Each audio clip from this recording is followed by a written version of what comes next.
So, hi everyone, and welcome to my channel. And for today, we will be talking about narratology, form and function.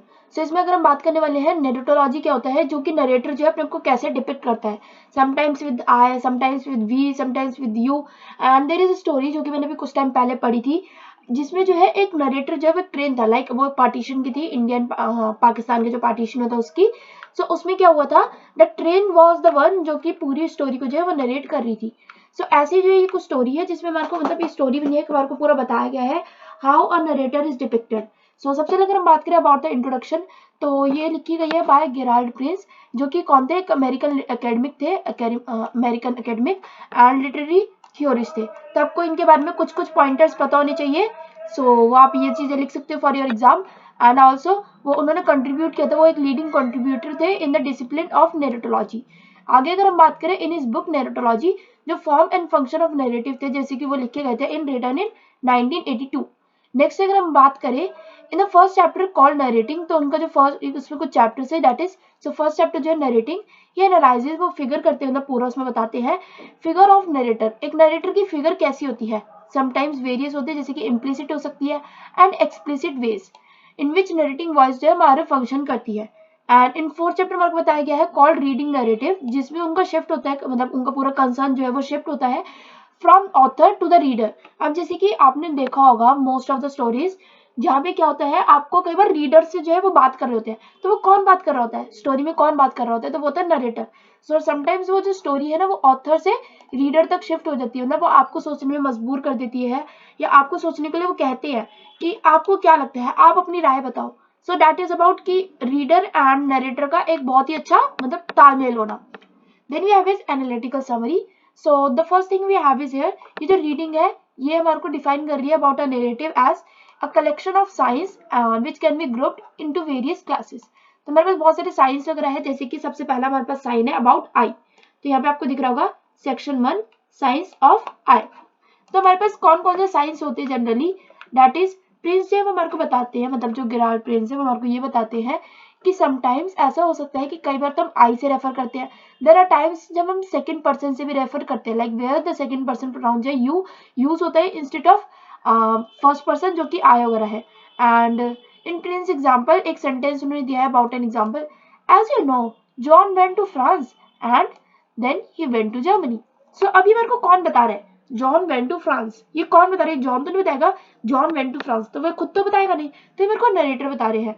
And उसमें उन्होंने क्या depict किया, as you no, you मतलब किसको refer किया, you is the reader, जो आप reader हो उसको उन्होंने रेफर किया एज यू नो, जैसे कि आप जानते हो, लाइक अगर मैं आपको बोलूं एज यू पीपल नो, तो जो भी मेरी वीडियो देख रहा है तो वो मेरे लिए रीडर हुआ एज इन. सो उनके लिए मैंने बोला you, and then John went to France. So right now I am a narrator and you are a reader, and John जो है वो इसमें नरेटर नहीं है, मतलब ये हमारे को क्लियरली डिपिक्ट हो रहा है इस line say that John is not a narrator. First person pronoun जैसे आई और we that do not refer to a character within a story might refer to the narrator. So first person pronoun जो है ना, जैसे कि हमारे I और V, ये हमेशा यही नहीं होगा कि वो हमारा हमेशा नरेटर ही है. Maybe there are times कि हमारे पास कोई और स्टोरी में भी हो सकता है, बट येस जनरली स्टोरीज में I जो है वो हम रेफर कर सकते हैं for a narrator. And we मतलब वी एज इन अगर कैसे कोई डायलॉग बोल रहा है, जैसे कि हमारे पास एक चैप्टर है जेन ऑस्टिन का, आपको पता होगा, प्रिंस एंड प्रेजुडाइस. सो उसमें बिंगले एंड एलिजाबेथ अगर वो कहते हैं दैट वी ऑल, तो उसमें वो क्या वो नरेटर तो नहीं हुआ. उन्होंने अगर बोला एलिजाबेथ बिंगले एंड एवरी जो भी उनमें है, सो अगर हम सारे एक साथ जो है वो कहीं घूमने जाते हैं, so we should all go for the party या फिर समथिंग, तो इसमें नरेटर ने तो कुछ नहीं बोला ना, इसमें एक पर्टिकुलर कैरेक्टर का उसकी एक पर्टिकुलर सेंटेंस है. देन वी हैव इज, ये आपका चेक योर प्रोग्रेस है, जिसमें आप अपने क्वेश्चन वगैरह को जो आंसर करने की कोशिश करना है, जैसे कि how does Prince define narrative. तो ये आपके कुछ पेपर में क्वेश्चंस आ सकते हैं, तो इनको जरूर आंसर करने की कोशिश करना अपने माइंड में. एंड ट्राई अगर आपके पास टाइम है तो इनको लिख के भी थोड़ा सा प्रैक्टिस करो, अराउंड 1 पेज 2 पेज, जस्ट एक पॉइंटर्स लिख दो ताकि आपको पता हो that yes you are the one who is able to write a answer in your paper. Then you have is intrusiveness, self consciousness, reliability and distance. In this section जो Prince है वो हमारे को डिस्कस कर रहे हैं 4 qualities जो कि नरेटर की होती है. First one is the first of which is intrusiveness. अब do you know what is the meaning of intrusiveness, that is he claims जो नरेटर है can be more or less इंट्रूसिवनेस मतलब वो बहुत ज्यादा इंट्रूसिव हो सकते हैं या फिर नहीं भी हो सकते हैं, रिगार्डलेस वो अपने आप को आई से डायरेक्ट करते हैं, मतलब रिप्रेजेंट करते हैं या फिर नहीं करते। एक नरेटर जो है वो इंट्रूसिवनेस हो सकता है इज हाउ ओवरटली और not he characterized as the narrator within a story. मतलब उन्होंने अपने आप को अगर self obsession, like I should not use this word but या टाइप ऑफ, अगर आप ज्यादा ही अपने नरेटर की कैपेबिलिटीज, नरेटर अपने आप को ही पूरा दिखाता रहेगा। देयर इज अ स्टोरी जो मैंने पढ़ी थी अबाउट रवि, एंड रवि भी नहीं थी इसमें, कौन था मुझे उस स्टोरी का नाम याद नहीं आ रहा, बट उसमें मतलब क्या था कि उसने मतलब वो शिप पे बैठा हुआ था एंड पूरी स्टोरी उन्होंने डिपिक्ट करी थी कि क्या हुआ उनके साथ क्या नहीं हुआ, और उस पूरी चीज में उनका अपना ऑथराइजेशन था, मतलब अपना अथॉरिटेरियन था। आई थिंक वो मैंने ब्लैक एंड व्हाइट्स में कुछ स्टोरी थी वो, जिसमें वो यूरोप वगैरह का चक्कर लगाने जाते हैं एवरीथिंग, वो स्टोरी मैंने पढ़ रखी है बट अब मुझे याद नहीं आ रही। Then we have this Prince जब वो पॉइंट आउट करते हैं that not all intelligence are equal obvious, मतलब कि हर कोई मतलब इक्वली ऑब्वियस नहीं हो सकता। In the novel Tom Jones, अगर आपने पढ़ रखा है तो जो नरेटर है वो कॉन्स्टेंटली वार्न करते हैं रीडर को डेट जो नरेटिव है वो अपने आप को बहुत ज्यादा is narrator to be very digressive, so वो बहुत ज्यादा डिग्रेसिव होने वाले हैं। This is example of very obvious intrusiveness. Then we have this self consciousness. So what is self consciousness? So अपने में ज्यादा ही कॉन्शियस टाइप होना, this is you know at the end कि कॉन्शियस का मतलब क्या होता है, सेल्फ कॉन्शियसनेस, जो कि एक अनदर क्वालिटी है एक नरेटर की। एक नरेटर जो है वो कई बार लेस और कई बार मोर ज्यादा भी कॉन्शियस हो सकते हैं depending on how aware he is of his position. मतलब कि अगर आप कहीं जगह पहली बार जाते हो तो यू आर मोर कॉन्शियस, और कई जगह अगर आप 10 बार जा चुके हो, मे बी फॉर्मल्स में जा चुके हो आप कि फॉर्मली वे में, but yes you are familiar with that. In a novel making in a novel like L employee do them, the narrator जो कॉन्स्टेंटली कमेंट करते हैं on is writing of the story, मतलब वो अपने बारे में बताते हैं कि मैं क्या लिख रहा हूँ, क्यों लिख रहा हूँ, कैसे लिख रहा हूँ, मतलब वो अपने को क्लैरिटी दे रहे हैं कि मतलब मेरे जो टॉपिक्स है, मेरे जो मतलब वो खुद बोलना चाहते हैं, उनको वो माइंड में इतनी ज्यादा क्लैरिटी नहीं है कि वो सामने वाले को उनको लगता है कि मे बी वो समझ पाए या मे बी वो ना समझ पाए, तो वो अपने को ज्यादा खोलकर बता रहे हैं इस चीज में।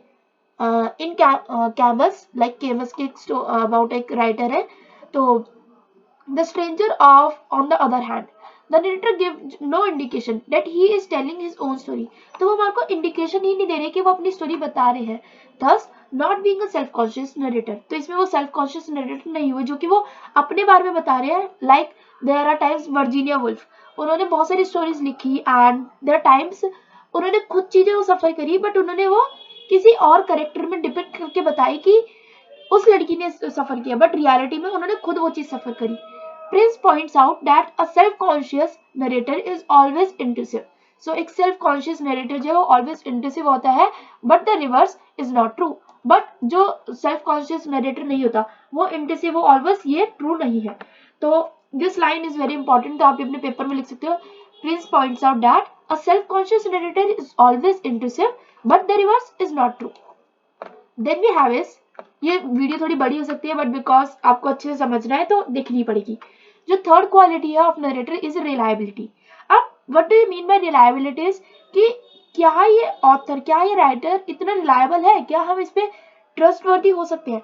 इन a novel where the reader is not made to question the narrator's reliability, the narrator is most likely to reliable one.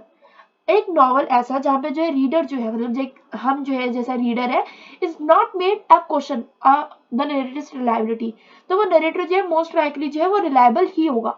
जैसे कि अगर हमारे को लग रहा है कि यार क्या ये स्टोरी सच है, मतलब मैंने एक स्टोरी पढ़ी थी अबाउट, मतलब मैंने एक राइटर के बारे में पढ़ा था, उनका इंटरव्यू भी देखा था मैंने, तो उन्होंने खुद बताया था कि वो कई बार जैसे स्टोरीज लिखती थी about may be about partition, and कई बार वो फिक्शनल स्टोरीज लिखती थी, कई बार वो रियल स्टोरीज लिखती थी। तो जब भी वो फिक्शनल स्टोरीज लिखती थी एंड वो अपने इंटरव्यूज में बताती थी, so people used to ask क्या ये स्टोरी रियल है, एंड वहां पे एक ऑथर की, एक राइटर की जो रिलायबिलिटी टेस्ट होती है कि क्या हम इस राइटर पे, क्या हम इस ऑथर पे रिलाय कर सकते हैं, क्या ये ट्रुथफुल है, क्या ये सच्चाई है। ये जैसे अभी हम टीवी सीरीज देखते हैं तो एज अ मतलब grown up now we know कि ये सच्चाई नहीं है, वो शूट हो रहा है एंड एवरीथिंग, जब भी शूटिंग हो रही है सबसे करवाया जा रहा है कुछ ना कुछ, बट जब हम छोटे होते हैं, लाइक जब हमारा चाइल्डहुड होता है, so at the time we don't know कि वहां पे क्या चल रहा है, और हमारे को हर चीज लगती है दैट इज रियल। तो reliability comes with a grown up person, मतलब कि जब आप धीरे धीरे ग्रोन हो गए तभी आप किसी क्वेश्चन आएंगे कि क्या ये स्टोरी रिलायबल है, क्या ये ऑथर, क्या ये राइटर ट्रूथफुल है, क्या ये सच बता रहे जो बता रहे हैं, या फिर जो ये बता रहे हैं इज इट अ स्टोरी या फिर ये फेक कुछ है. Prince states that reliability does not mean agreement. Reliability का मतलब ये नहीं है कि हम उससे agree कर रहे हैं कि वो क्या point of view बोल रहे हैं. A reader does not have to agree with the narrator to find him reliable. तो ये कभी भी ऐसा नहीं होना चाहिए कि रीडर को जो है पहले agree करना पड़े. Maybe there are times कि आपको लगे जो रीडर ने बोला है, मतलब जो राइटर ने बोला है या जो नरेटर ने बोला है इज नॉट, मतलब आप उस टाइप के पर्सन नहीं हो, you are not that type of child और नॉट दैट ऑफ पर्सन. तो इसमें ये चीज हो सकती है. तो इसमें ये नहीं कि आपको कभी भी अग्री करना पड़ेगा विद द नरेटर. और फोर्थ क्वालिटी उनकी बताई थी डिस्टेंस. ये बहुत ज्यादा इंपॉर्टेंट है, इसके बारे में कम लिखा हुआ है बट या it is important. That is how narrator is suited in relation to the events of the story. तो क्या नरेटर की सिचुएशन है, लाइक इज अब अगर आपको एक फैमिली की स्टोरी दी गई है जिसमें दादा दादी मम्मी पापा एंड भाई बहन ऐसे कुछ फैमिली है वो, एंड सडनली जो नरेटर है वो एक दूसरी फैमिली से लाइक नेबरहुड से है, सो वो डिस्टेंस ज्यादा होगा. और अगर आपको कोई एक स्टोरी जो है वो उसी फैमिली के दादाजी दादी जी दादाजी या फिर पापा मम्मी या बच्चों को भी सुना रहा होगा, तो उसने एक डिफरेंट पॉइंट ऑफ व्यू से उस पूरी स्टोरी को देखा, उस पूरे इवेंट को देखा है as compare to the one जो ज्यादा डिस्टेंस में है. According to the prince, a narrator's distance can be of many kinds, like temporal, physical, intellectual and moral and emotional. तो बहुत सारे टाइप के हो सकते हैं इसमें भी. These four qualities जो वो जनरली वर्क को बताती है tell the reader something about the narrator, but they also influence the response. So अब आ गया हमारा third point, that is narrator character, and you can just read it once.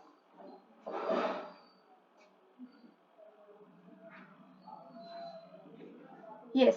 So next we have is a narrator may or may not be a character in the story he narrates. तो मे भी हो सकता है कि narrator में भी एक बहुत बड़ा कैरेक्टर है उसमें, वो ही जैसे मेरे को एक याद नहीं आ रही वो स्टोरी क्या नाम है उसका, मतलब वो यूरोप में घूमने जाते हैं एंड पूरी स्टोरी उसी के ऊपर मार्लो एंड मार्लो उसमें होता है. एंड यस मुझे कुछ कुछ वो नाम याद आ रही है, लाइक मार्लो होता है उसमें, एंड वो मैंने बहुत टाइम पहले पढ़ी थी तो इसलिए मुझे याद नहीं आ रही, बट उसमें मार्लो वगैरह होते हैं एंड उसमें वो स्टोरी बताते हैं अपनी कर्ट्स मार्लो एंड यस ये सब. हाँ तो मार्लो जो है वो पूरी एक नरेटर होता है. समटाइम्स उसका नरेटिव पॉइंट ऑफ व्यू वो शिफ्ट होता है to Kurtz, sometimes to another person जो कि उस शिप में होते हैं. तो स्टोरी शिप की बेस्ड है मेनली. सो उसमें क्या होता है मेनली कि नरेटर्स के point of view mostly shift होते रहते हैं, कभी कोई और नरेट कर रहा है स्टोरी, कभी कोई और नरेट कर रहा है स्टोरी, और उससे मेरे को ना एक पूरी स्टोरी का different different point of views मिलते हैं. एंड अगर एक सिंगल नरेटर होगा तो क्या होगा, हमारे को सिर्फ एक ही पर्सन की थिंकिंग मिली, एक ही पर्सन की सोच पता चली, एक ही पर्सन ने स्टोरी बताई पूरी. बट जब हमारे पास नरेटर बहुत सारे होते हैं ना तो उनका डिफरेंट पॉइंट ऑफ व्यू मिलते हैं स्टोरी के, एंड उससे बहुत ही अच्छे से we can easily interlink them, and उससे जो है एक अपनी मे बी रीडिंग या अपनी एक स्टोरी बना सकते हैं या फिर अपना एक मे बी कंटेंट बना सकते हैं. Something I can say is कि yes you can write it easily, क्योंकि आपको पता है इसने ये बोला उसने वो बोला इसने ये बोला, उसके पॉइंट ऑफ व्यू की थिंकिंग ये थी, इसकी ये थी और उसकी ये थी. बट अगर एक नरेटर तो क्या होगा, उसने ये बोला उसने ये बोला उसकी थिंकिंग नहीं, इसका ये था उसका ये था उसका ये था. But you don't have a variety of answer options कि आप बहुत सारे आंसर्स लिख सको या बहुत सारे रीडिंग्स कर सको. और आपको पता है जिस भी स्टोरी में ज्यादा नरेटर्स होते हैं उसमें आपके बहुत सारे ऑप्शंस होते हैं फॉर द रीडिंग्स, और जो कि अभी आई डोंट थिंक सो बहुत बच्चों ने रीडिंग पढ़ रहे होंगे. बट यस अगर आप रीडिंग्स पढ़ रहे हो ना तो आपको सही में लगेगा किसी भी स्टोरी की रीडिंग्स पढ़ो. लाइक आपको जैसे अलग अलग राइटर्स अलग अलग ट्रांसलेटर्स होते हैं तो उनकी अपनी सोच भी मिलती है कि जो ट्रांसलेटर है उसने क्या सोचा आफ्टर रीडिंग दिस, या उसके दिमाग में क्या आया after reading this. Multiple narrator जो कि मैंने आपको बताया अभी कि ऐसा नहीं होता कि कई बार स्टोरी में एक नरेटर होते हैं और कई बार स्टोरी में जो मतलब बहुत सारे नरेटर्स हो सकते हैं. And this is a reading narrative. So इसमें कुछ पॉइंटर्स मैं आपको बता दूं तो प्रिंस जो वो शिफ्ट करते रहते हैं अपना नरेटिंग, मतलब कि वो पूरा शिफ्ट कर रहे हैं. कभी वो as he states ideal readers virtual readers, तो ये आप मार्क कर सकते हो as he states ideal readers virtual readers implied readers and informed readers, competent readers, then you have experienced readers, then you also have super readers and arc readers and बहुत सारे जो कि average readers plain old readers. तो बहुत type के readers होते हैं. Like we also as a reader I think कि जितनी ज़्यादा डेप्थ में रीडिंग करोगे उतना ज़्यादा ही आपको समझ आएगा एक स्टोरी के बारे में। And this is all about it. ये कुछ क्वेश्चन आंसर्स है, इसको एक बार वीडियो को पॉज कर इसको ट्राई करना सॉल्व करने की। एंड यस, अगर आप चाहो तो इसके आंसर्स करके कमेंट में मतलब कमेंट कर सकते हो, तो मैं उसको डिस्क्रिप्शन में डाल दूंगी ताकि और बच्चों को जो है आंसर्स फाइंड आउट करने में ईजी रहे, ताकि उन्हें भी और तरफ का पॉइंट ऑफ व्यू मिल सके। So if you are the one जो हेल्प करना चाहते दूसरों की, तो यस, अपने आंसर्स वगैरह जो कॉपी पेस्ट वगैरह जो भी आपको करके या जो भी आपने लिखे है, आपने सोच रखा है, तो वो आप टाइप करके कमेंट्स में पुट कर सकते हैं। Narrative are central to one's understanding of the society one occupies, the culture one belongs to, and even one's own self. So yes, ये जो summing up है ये मैं full read करने वाली हूँ. So अगर आपको भी read करना है तो just pause this video and read it. Storytelling is the most fundamental activity that makes up culture, and narratives are the building blocks of stories. For a student of literature, becomes imperative, therefore, to understand how narratives function. Gerald Prince's book Narratology is the great source in this regard. In the prescribed section from this book, Prince analyzes the basic units of any narrative, the narrator as well as the reader. Elaborating on the formal syntactical ways in which narrators are represented in texts, he analyzes the various components and qualities of a literary narrator. The narrator is often represented through the first person pronoun I, but this might not necessarily always be the case. One can recognize various qualities of a literary narrator within a text. Among these are intrusiveness, self-consciousness, reliability, and distance. Narrators can often be characters within their own stories and can hold varying degrees of importance. Moreover, one text need not have a single narrator. Multiple narrators are in fact quite common in literature. Prince then discusses another important unit of narrative. This one, however, mostly situated outside of the narrative, and that is the reader. Prince highlights the importance of the activity of readings and associated it with a reader asking and answering relevant questions of a text. Prince's deceptively simple analysis is a masterclass in narratology, the study of the form of narratives. It astutely points out the intricacies of a narrative that most readers often take for granted or even dismiss entirely. So this is our video, and if you like this video, just hit a like button. Comment करना मत भूलना कैसा लगा आपको ये video, and share with your friends, and stay safe, stay positive, and thanks for watching. Bye bye.